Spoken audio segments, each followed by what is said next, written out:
The only people who don't want to disclose the truth are people with something to hide. We continue with President Obama's brother, Mark Obama DeSandro, who is with us.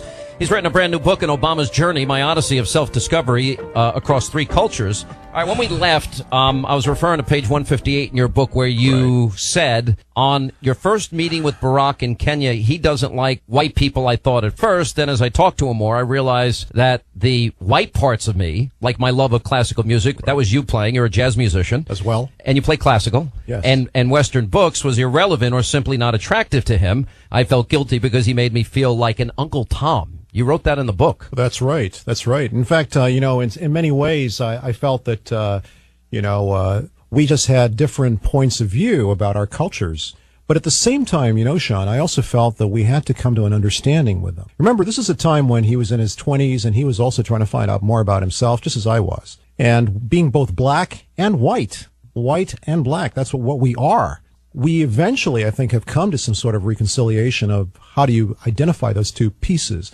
But at the time, it was probably tough, and both of us were trying to struggle with that. And when he rolled his eyes, when I talked about my music and also the stuff which I loved, I expected that he would like it, and I was probably a little arrogant myself, because I jumped to conclusions, and I thought that about about his wanting to like the things that I liked. Yeah. And but at the end of the day, what happened is that we were on two different paths, and they were different paths, but we had to resolve them. Mm-hmm. Do you feel ostracized because of your race? You said he asked you when you first met in Kenya. Right. A lot of questions. Why would that question come up? Well, because he was mixed race like me. He had been through the things that I had been through. Do you think he felt ostracized by issues of race? Do you think Of course. You do? Of course.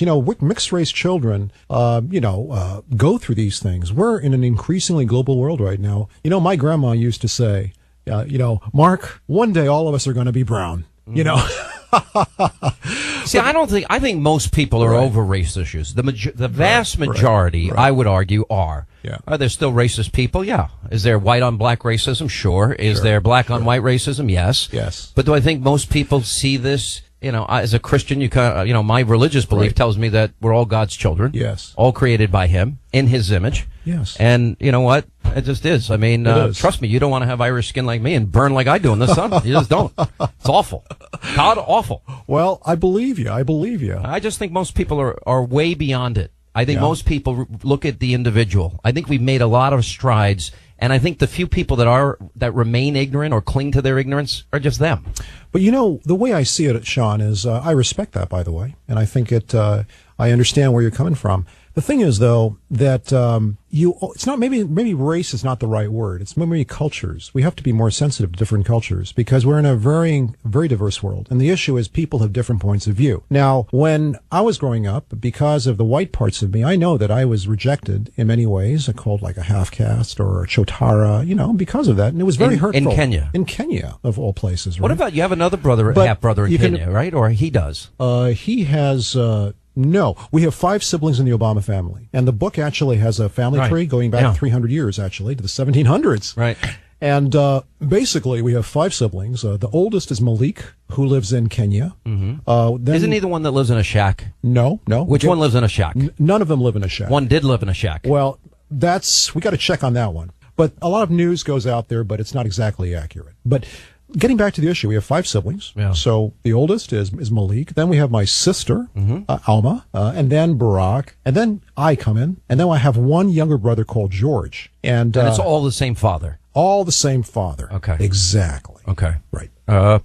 Do you even know what your father did to us? You asked him. Yes. I don't know, and I don't really care was his answer. What do you want to do with your life? He didn't want to deal with it. He wanted to, at that time, he was not interested. He had other goals in terms of our meeting, or at least maybe with me, he was not interested. I know that during that particular meeting, I think it was uncomfortable for him because probably everyone he had met in Nairobi at that time, other members of our family had very high opinions of our father, a very high opinion of our father. And in that sense, you were the outcast. I was the outcast. Sounds like you saw him more for what he was in terms of just seeing the truth, and maybe others had rose-colored glasses. But I was a little jealous too, because he got into Harvard and I had been rejected. So well, didn't you get into Brown? I got into Stanford, but I wanted Harvard first. But yeah, that's another story. But I'm just joking. But the thing is that I think I was following my own path, and I always felt that way. And I think that in many ways it was a brutal realization for him to realize some of the things that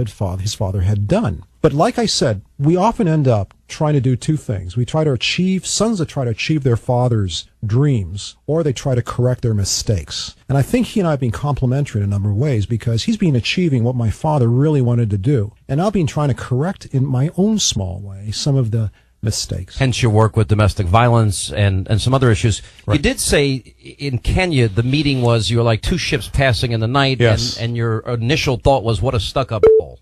That was my thought at the time. And the thing is that it was a part of that, also that insensitivity that I felt at the time. Barack can seem cold and he can seem uninvolved and unemotional. And at the time, what happened is he was giving me a lot of questions about my past. What do you feel about being mixed race? What do you think about our dad? Why are you? Do you plan to come back here or just stay in the United States?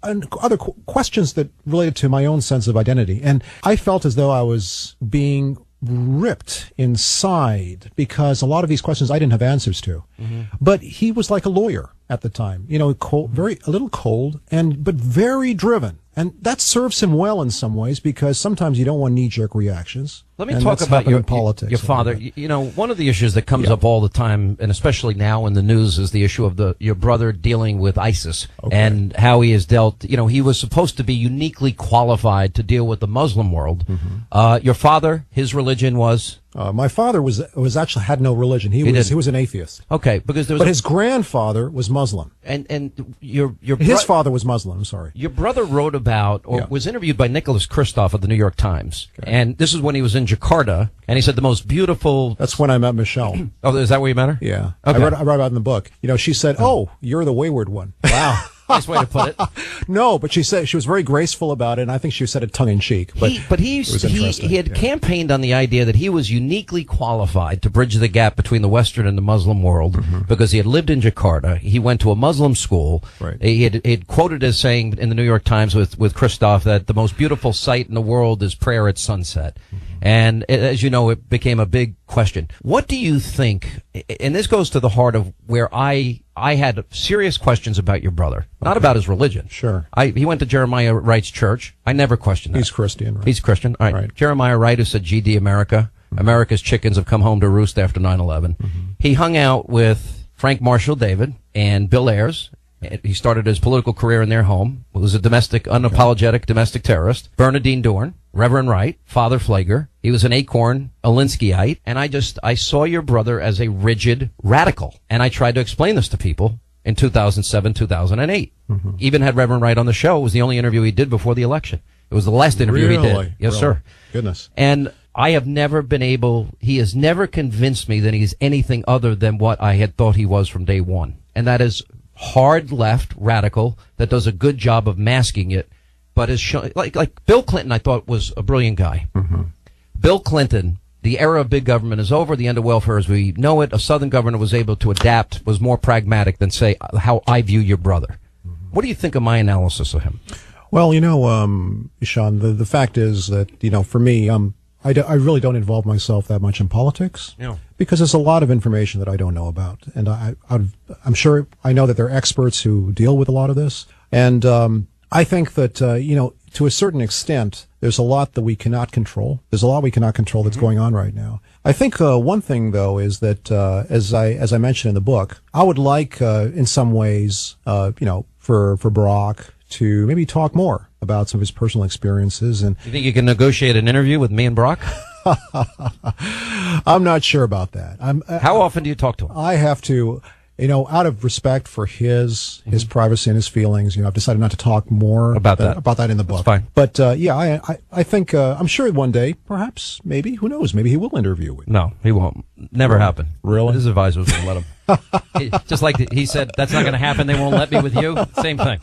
But we did meet in Beijing. Let me play for you some. This is from Dreams from My Father, cut 2. Okay. And an excerpt. We'll put 2 and 3 together. And I just want you to react to this because this is a big part of how you sort of the similar upbringing you both had. That's just how white folks will do you. It wasn't merely the cruelty involved. I was learning that black people could be mean and then some. It was a particular brand of arrogance, an obtuseness in otherwise sane people that brought forth our bitter laughter. It was as if whites didn't know they were being cruel in the first place, or at least thought you deserving of their scorn. White folks. Ray assured me that we would never talk about whites, as whites, in front of whites, without knowing exactly what we were doing, without knowing that there might be a price to pay. The reason I play these cuts is because I was surprised at how much you brought up race in the book. It came up quite a bit. It's a book about race, actually, in many ways. And I remembered this. Yeah. You know, I believe it or not, I've studied your brother.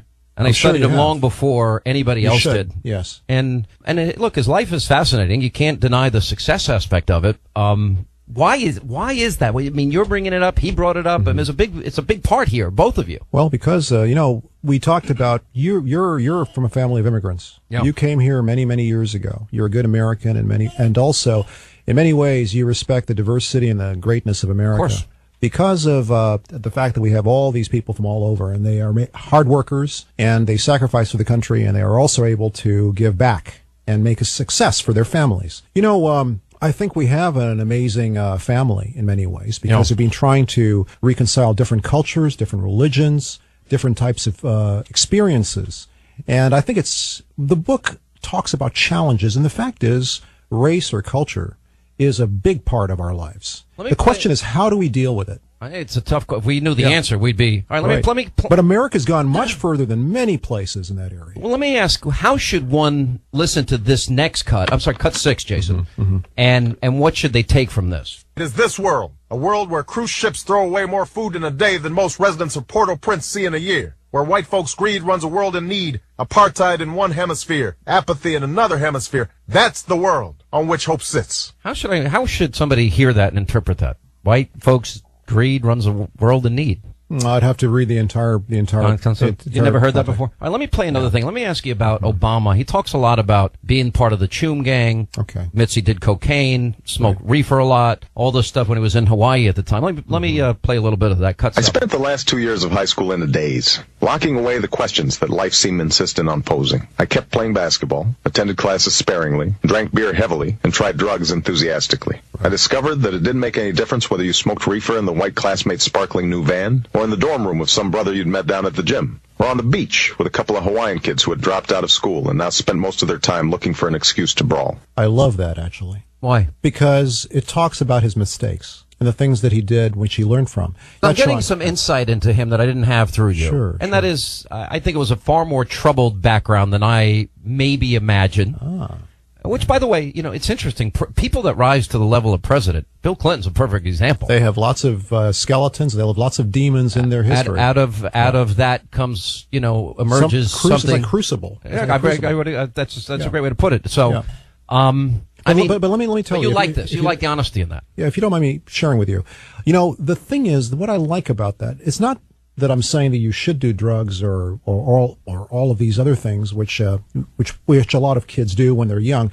But the fact that, I live in China. There's a saying in China which says, the place that you fall is the place that you pick yourself up from. And the first thing you do in terms of trying to make yourself a better person, at least in my experience, is you try to find out where your mistakes are and be open about them. And that's one part of it. All right, the words of the president's brother, Mark Obama. Thank you so much for joining us. The only people who don't want to disclose the truth are people with something to hide.